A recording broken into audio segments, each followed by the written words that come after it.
ಸ್ನೇಹಿತರೆ ನಾವು ನಮ್ಮ ಒಂದು ವಾಟ್ಸಪ್ನ ಮೆಸೇಜಸ್ಗಳನ್ನ ಯಾವ ರೀತಿ ಬ್ಯಾಕಪ್ ಮಾಡಿ ಇಟ್ಕೋಬೇಕು ಅಂತ ಚರ್ಚೆ ಮಾಡೋಣ.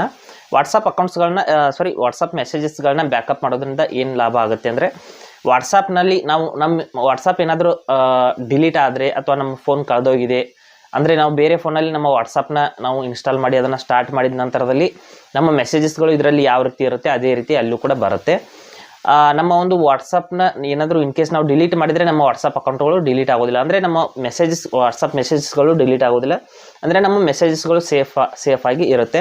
ಅದಕ್ಕಾಗಿ ನಾವು ಬ್ಯಾಕಪ್ನ ಆನ್ ಮಾಡಿ ಇಟ್ಕೋಬೇಕಾಗುತ್ತೆ. ಯಾವ ರೀತಿ ನಾವು ಅದನ್ನು ಆನ್ ಮಾಡ್ಕೋಬೇಕು ಅಂತ ನಾನು ಸಂಪೂರ್ಣವಾಗಿ ಇವತ್ತು ಹೇಳ್ತೀನಿ. ಹಾಗೆ ನಮ್ಮ ಚಾನಲ್ಗೆ ಮೊದಲು ಬಂದಿದ್ದರೆ ದಯವಿಟ್ಟು ನಮ್ಮ ಚಾನಲ್ನ ಸಬ್ಸ್ಕ್ರೈಬ್ ಮಾಡಿಬಿಟ್ಟು ಪಕ್ಕದಲ್ಲಿರುವಂಥ ಬೆಲ್ ಐಕನನ್ನು ಪ್ರೆಸ್ ಮಾಡಿ ನಮ್ಮ ತಂತ್ರಜ್ಞಾನ ಆಧಾರಿತ ಬೃಹತ್ ಕುಟುಂಬದ ಸದಸ್ಯರಾಗಿ. ಸ್ನೇಹಿತರೆ, ನಮ್ಮ ಚಾನಲ್ನಲ್ಲಿ ಇದೇ ರೀತಿ ಡೈಲಿ ಯೂಸ್ ಆಗುವಂಥ ಇನ್ಫಾರ್ಮೇಟಿವ್ ವಿಡಿಯೋಸ್ಗಳು ಬರ್ತಾ ಇರುತ್ತೆ. ಅದಕ್ಕಾಗಿ ಚಾನಲ್ನ ಸಬ್ಸ್ಕ್ರೈಬ್ ಮಾಡಿ ಇಟ್ಕೊಳ್ಳಿ, ತುಂಬಾ ಹೆಲ್ಪ್ ಆಗುತ್ತೆ. ಇಲ್ಲಿ ನೋಡಿ, ಮೊದಲು ವಾಟ್ಸಪ್ನ ಓಪನ್ ಮಾಡ್ಕೋತೀನಿ. ಮಾಡಿಬಿಟ್ಟು ಯಾವ ರೀತಿ ನಾವು ಬ್ಯಾಕಪ್ನ ಆನ್ ಮಾಡ್ಕೋಬೇಕು ಅಂತ ಹೇಳ್ತೀನಿ. ನೋಡಿ, ವಾಟ್ಸಪ್ನ ಓಪನ್ ಮಾಡಿದ್ದೀನಿ. ಮೇಲ್ಗಡೆ 3 ಡಾಟ್ಸ್ ಮೇಲೆ ಕ್ಲಿಕ್ ಮಾಡ್ಕೊಳ್ಳಿ, 3 ಚುಕ್ಕೆಗಳ ಮೇಲೆ ಕ್ಲಿಕ್ ಮಾಡಿದ ನಂತರದಲ್ಲಿ ಸೆಟ್ಟಿಂಗ್ಸ್ ಮೇಲೆ ಕ್ಲಿಕ್ ಮಾಡ್ಕೊಳ್ಳಿ. ಸೆಟ್ಟಿಂಗ್ಸ್ ಮೇಲೆ ಕ್ಲಿಕ್ ಮಾಡಿದ ನಂತರದಲ್ಲಿ ಸ್ವಲ್ಪ ಕೆಳಗಡೆ ಬಂದ್ಬಿಟ್ಟು ಇಲ್ಲಿ ಚಾಟ್ಸ್ ಅಂತ ಒಂದು ಆಪ್ಷನ್ ಇರುತ್ತೆ, ಚಾಟ್ಸ್ ಅಂತ, ಅಲ್ಲಿ ಕ್ಲಿಕ್ ಮಾಡ್ಕೊಳ್ಳಿ. ನಂತರದಲ್ಲಿ ಕೆಳಗಡೆ ಬಂದು ಚಾಟ್ ಬ್ಯಾಕಪ್ ಮೇಲೆ ಕ್ಲಿಕ್ ಮಾಡ್ಕೊಳ್ಳಿ. ಇಲ್ಲಿ ನೋಡಿ, ಇಲ್ಲಿ ಟರ್ನ್ ಆನ್ ಬ್ಯಾಕಪ್ ಅಂತ ಒಂದು ಆಪ್ಷನ್ ಬರುತ್ತೆ. ಇಲ್ಲಿ ಆಲ್ರೆಡಿ ಒಂದು ಆನ್ ಆಗಿದೆ ಸ್ನೇಹಿತರೆ. ಇಲ್ಲಿ ನಿಮಗೆ ಟರ್ನ್ ಆನ್ ಬ್ಯಾಕಪ್ ಅಂತ ಆಪ್ಷನ್ಸ್ ಬರುತ್ತೆ. ನೀವು ಅದ್ರ ಮೇಲೆ ಕ್ಲಿಕ್ ಮಾಡಿದ ನಂತರದಲ್ಲಿ ಇಲ್ಲಿ ಗೂಗಲ್ ಅಕೌಂಟ್ನ ಮೇಲ್ ಐ ಡಿ ಸೆಲೆಕ್ಟ್ ಮಾಡ್ಕೊಳ್ಳಿ ಅಂತ ಹೇಳುತ್ತೆ. ಇಲ್ಲಿ ಒಂದು ಇಮೇಲ್ ಐ ಡಿನ ನೀವು ಸೆಲೆಕ್ಟ್ ಮಾಡ್ಕೋಬೇಕು. ಸೆಲೆಕ್ಟ್ ಮಾಡಿದ ತಕ್ಷಣದಲ್ಲಿ ನಿಮ್ಮ ಒಂದು ಬ್ಯಾಕಪ್ ಫ್ರೀಕ್ವೆನ್ಸಿನ ಕೇಳುತ್ತೆ. ಇಲ್ಲಿಂದ ಬ್ಯಾಕಪ್ ಅಂತ ನೇರವಾಗಿ ನೀವು ಕ್ಲಿಕ್ ಮಾಡಿಬಿಟ್ಟು ಬ್ಯಾಕಪ್ನ ಸ್ಟಾರ್ಟ್ ಮಾಡಬಹುದು.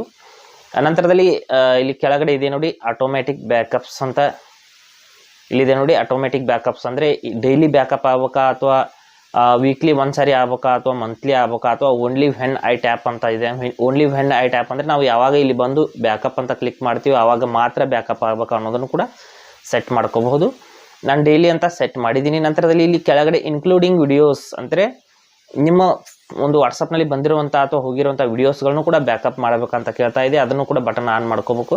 ನಂತರದಲ್ಲಿ ಅದರ ಕೆಳಗಡೆ ಬ್ಯಾಕಪ್ ಯೂಸಿಂಗ್ ಸೆಲ್ಯುಲಾರ್ ಅಂತ ಇದೆ. ಅಂದರೆ ನಿಮ್ಮ ಒಂದು ಫೋನ್ ಸಿಮ್ನ ಒಂದು ಏನು ನೆಟ್ವರ್ಕ್ ಇರುತ್ತೆ ಅದರ ಮೂಲಕ ಬ್ಯಾಕಪ್ ಮಾಡಬೇಕಂತ ಕೇಳ್ತಾ ಇದೆ. ಕೇವಲ ವೈಫೈ ಮೂಲಕ ಇದನ್ನು ಬಂದ್ ಮಾಡಿದರೆ ಕೇವಲ ವೈಫೈ ಮೂಲಕ ಮಾತ್ರ ಬ್ಯಾಕಪ್ ಆಗುತ್ತೆ. ಇಲ್ಲ ನಮಗೆ ಯಾವಾಗ ಬೇಕಾದರೂ ಬ್ಯಾಕಪ್ ಆಗಬೇಕು ಅಂದರೆ ಇದನ್ನು ಕೂಡ ಆನ್ ಮಾಡ್ಕೊಳ್ಳಿ. ಅಂದರೆ ನಿಮ್ಮ ಸಿಮ್ನಲ್ಲಿರುವಂಥ ನೆಟ್ವರ್ಕ್ ಮೂಲಕನೂ ಕೂಡ ಬ್ಯಾಕಪ್ ಆಗುತ್ತೆ. ಈ ರೀತಿ ನೀವು ಆನ್ ಮಾಡಿದರೆ ನಿಮ್ಮ ವಿಡಿಯೋಸ್ಗಳು ಕೂಡ ಸೇವ್ ಆಗುತ್ತೆ.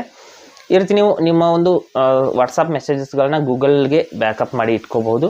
ನಂತರದಲ್ಲಿ ನೇರವಾಗಿ ನಿಮ್ಮ ಒಂದು ವಾಟ್ಸಪ್ನ ಏನು ಸ್ಟಾರ್ಟ್ ಮಾಡ್ತಾ ಇರ್ತೀರ ಬೇರೆ ಫೋನಲ್ಲಿ ಇರ್ಬೋದು ಅಥವಾ ಇದೇ ಫೋನಲ್ಲಿ ನೀವು ವಾಟ್ಸಪ್ನ ಡಿಲೀಟ್ ಮಾಡಿ ಮತ್ತೊಂದು ಬಾರಿ ಸ್ಟಾರ್ಟ್ ಮಾಡ್ತಿರ್ಬೇಕಾದ್ರೆ ನಿಮ್ಮ ಬ್ಯಾಕಪ್ನಲ್ಲಿ ಮೆಸೇಜಸ್ಗಳು ಇದೆ, ಅವುಗಳನ್ನ ನೀವು ರಿಸ್ಟೋರ್ ಮಾಡ್ತೀರಾ ಅಂತ ಕೇಳುತ್ತೆ. ಆವಾಗ ನೀವು ಓಕೆ ಅಂತ ಕ್ಲಿಕ್ ಮಾಡಿದ ತಕ್ಷಣದಲ್ಲಿ ನಿಮ್ಮ ಮರಳಿ ಬ್ಯಾಕಪ್ನಿಂದ ಮೆಸೇಜಸ್ಗಳೆಲ್ಲ ರಿಸ್ಟೋರ್ ಆಗುತ್ತೆ. ಈ ರೀತಿ ನೀವು ವಾಟ್ಸಪ್ನಲ್ಲಿ ಬ್ಯಾಕಪ್ನ ಆನ್ ಮಾಡಿ ಇಟ್ಕೋಬಹುದು. ಹಾಗೆ ಸ್ನೇಹಿತರೆ, ಕೊಟ್ಟಿರೋ ಮಾಹಿತಿ ಸಂಪೂರ್ಣ ಮತ್ತು ನಿರೂಪಣೆ ಮಾಡಿದ ಶೈಲಿ ಉತ್ತಮ ಅಂತ ಅನಿಸಿದರೆ ವಿಡಿಯೋನ ಲೈಕ್ ಮಾಡಿ ಮತ್ತು ನಿಮ್ಮ ಸ್ನೇಹಿತರಿಗೂ ಕೂಡ ಶೇರ್ ಮಾಡಿ. ಹಾಗೆ ಅದರ ಬಗ್ಗೆ ಸಮಸ್ಯೆಗಳು ಡೌಟ್ಗಳಿದ್ದರೆ ಕಮೆಂಟಲ್ಲಿ ಅವಶ್ಯವಾಗಿ ತಿಳಿಸಿ. ಮುಂದಿನ ವಿಡಿಯೋದಲ್ಲಿ ಮತ್ತೊಂದು ಹೊಸ ವಿಷಯದೊಂದಿಗೆ ಇದೇ ರೀತಿ ಮುಂದೆ ಬರ್ತೀವಿ. ಎಲ್ಲಿವರೆಗೂ ಟೇಕ್ ಕೇರ್.